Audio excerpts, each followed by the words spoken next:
মেয়েটিকে আমাদের অনেক বডিগার্ড দিতে হয়েছে। এখন তাহলে কি করব আমরা? আমি ওকে থানায় নিয়ে যাব, ওকে এই অ্যাটাক বা অন্য কোনো বিষয়ে ফাঁসানোর চেষ্টা করব। ওদের ফোনগুলো আমি মনিটরিং করছি। তুর্গুতকে কল করলেই আমরা অ্যাকশনে যাব। আমরা জানি না লোকটা এখনো বেঁচে আছে নাকি মৃত। আমি শুধু বুঝতে পারছি না মোস্তফা এতে কিভাবে ইনভলভ। ইসমাইল কি ইনফরমেশনটা দিতে পারে? আমি আসলে জানি না। যে কোনো কারণে সে এমন কিছু জানে যাকে বলে ইসমাইলই জানে। আমার লোকেশন ওই জানতো। যাই হোক, আপাতত বাদ রাখো ইসমাইলকে। মোস্তফা যদি আমাদের আগে তুর্গুতের কাছে পৌঁছে যায়, সর্বনাশ হয়ে যাবে। আমাদের দুজনকেই শেষ করে ফেলবে।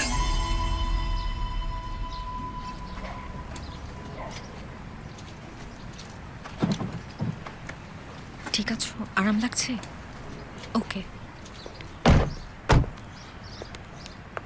তোমাকে যেটা বলছিলাম, তোমাকে যে নেকলেসটা দিয়েছিলাম সেটা কখনো পরো না কেন? যেটা গিফট করেছিলে? হ্যাঁ। একটা কাজ করেছি। কি করেছো? ওটা বিক্রি করে দিয়েছি। এ মাসের ভাড়া দিতে পারিনি তাই। সঙ্গুলের সাথে জড়িত, তাই না? মানে কি? আমি কি জানি ওই মহিলা তোমাকে সহজে ছাড়বে না। সঙ্গুল কিভাবে জানবে যে তুমি আমাকে নেকলেস গিফট করেছো? তাও অবশ্য ঠিক।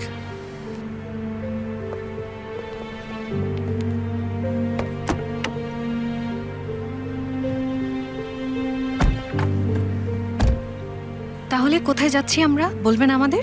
ধৈর্য ধরতে হবে। কোনো সমস্যা নেই তো না? কোনো সমস্যা নেই।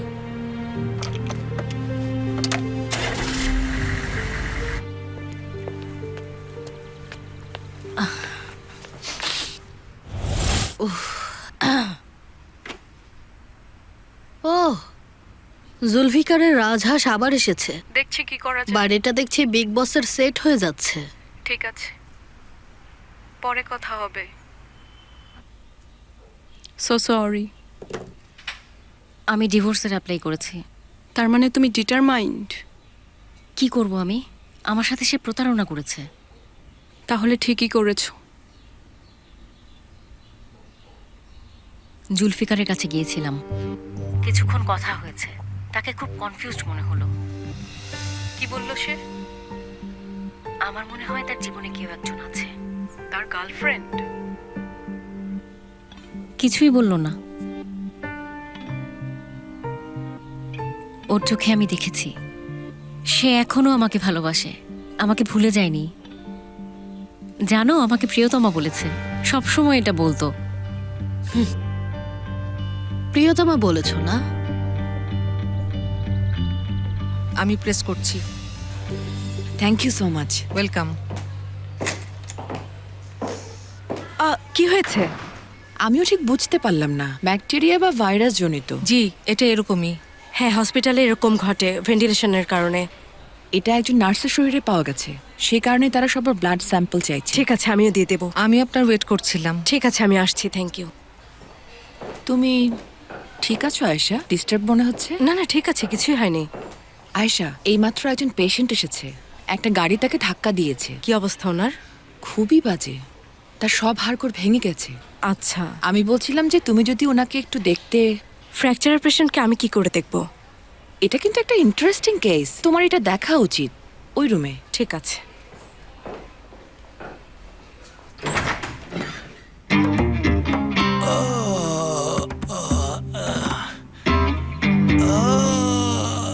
কি ব্যথা!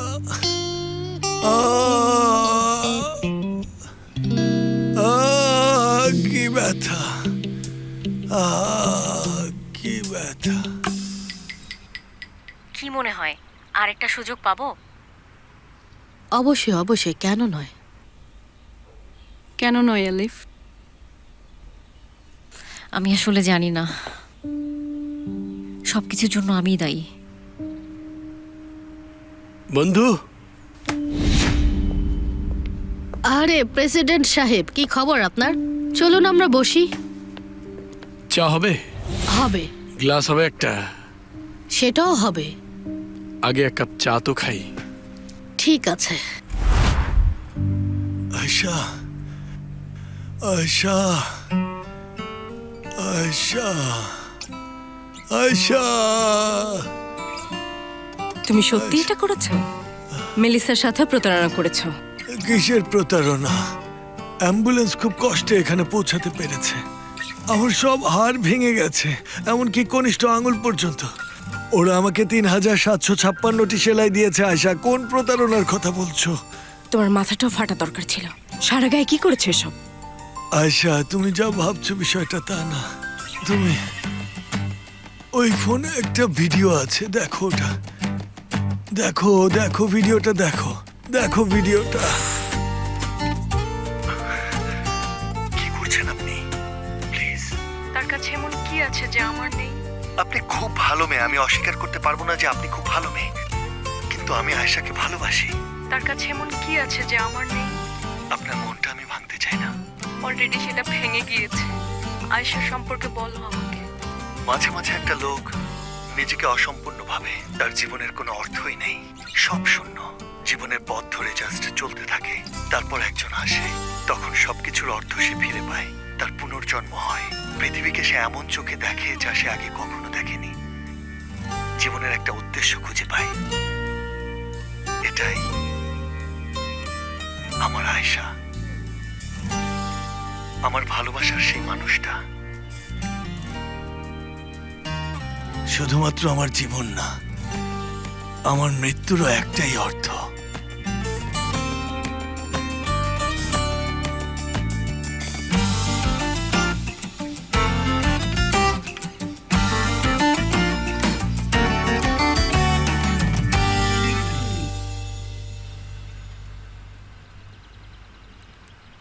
তো এলিফের কোনো খবর আছে?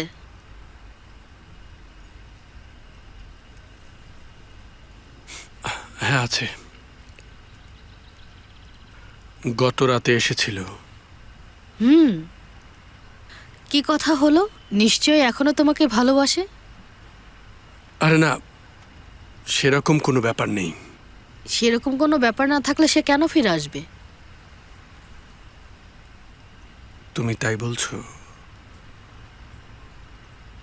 অবশ্যই তাই বলছি। সে হচ্ছে একজন ড্রিম গার্ল। হাইট, ফিগার, উফ, রাজহাঁসের মতো। তোমাদের একসাথে দারুণ লাগে। তাছাড়া এটা পরিষ্কার যে তোমাকে অনেক ভালোবাসে, আর তুমিও তাকে অনেক ভালোবাসো। তাহলে সমস্যা কোথায়?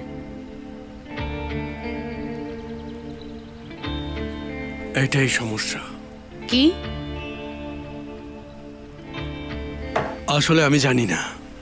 কিভাবে তুমি জানো না?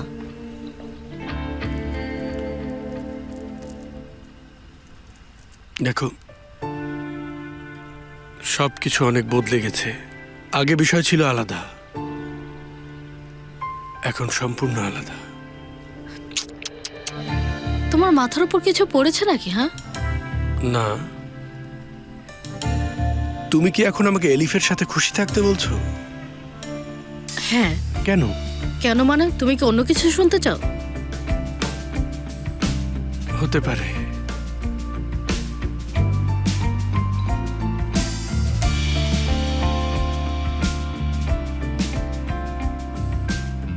আমার মনে হয় তোমরা ভালো জুটি হবে। তাছাড়া মেয়েটিকে লোকটা ধোকা দিয়েছে, তার এখন অ্যাটেনশন দরকার, একটু সান্ত্বনা দরকার, আর এটাই উপযুক্ত সুযোগ। তুমি সুযোগটা কাজে লাগাও। দেখো, আমি যদি কোনো সম্ভাবনা না দেখতাম, ছবিগুলো মোটেও ফাঁস করতাম না। কি? আমি করেছি।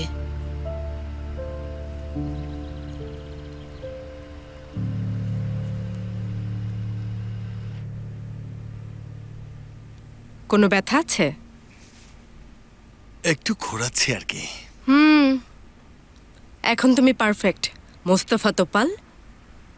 তোমার নামটাও একদম ইউনিক। তার মানে মিস আয়েশা, তোমার অন্য সব টপিক শেষ, এখন শুধু এই টপিকটা নিয়ে মজা করার বাকি আছে। এটা কি মিথ্যা? তোপাল তোমার সারনেম না? এসব বাদ দাও। তোমার সেলিনের সাথে সম্পর্ক কবে শেষ হবে? তার বাবাকে খুঁজে পাওয়ার পর। কবে খুঁজে পাবে তাকে? নির্দিষ্ট কোনো তারিখ নেই। উঠে পড়ো, জলদি ওঠো, ওঠো, আহ জলদি জলদি ওঠো। তারিখ ঠিক হলে এসো, ওঠো। মানে আসলেই এখনো এত কিছুর পরেও? হ্যাঁ, এত কিছুর পরেও। ঠিক আছে, তোমাকে তাহলে একটা কিস করি, একটা গুড বাই কিস। যাও, এটা হবে না, যাও ঠিক আছে, যাও। তাহলে আমাকে একটু জড়িয়ে ধরো, অন্তত গন্ধটা নিতে দাও, আমারটাও নাও আয়শা। আর তো কিছু চাচ্ছি না, এটুকু তো পেতেই পারি। চাইলে কি না চাইলে কি, হু কেয়ার্স। নার্স, মোস্তফা তোপালের একটু খেয়াল রাখবে প্লিজ। খুব অভদ্র আচরণ করছো। আমি এলিফকে না আয়শা, আমি একজন ডাক্তার চাই, কোনো নার্স আমি চাই না। আমার প্রচন্ড ব্যথা হচ্ছে, নার্স আমাকে কিভাবে হেল্প করবে বলো তো?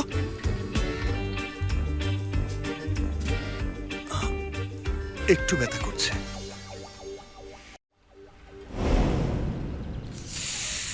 না, এমন কাজ তুমি কিভাবে করতে পারলে ফেরিহা?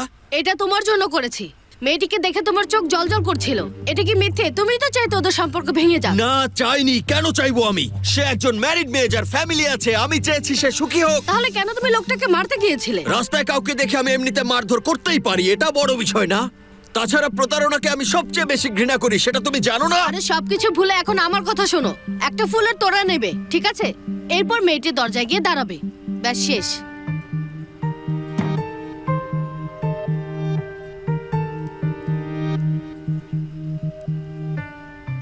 ঠিক আছে, তোমাকে হতাশ করব না। একগুচ্ছ ফুল নিয়ে আমি তার দরজায় গিয়েই দাঁড়াবো। তুমি যেহেতু এটাই চাও,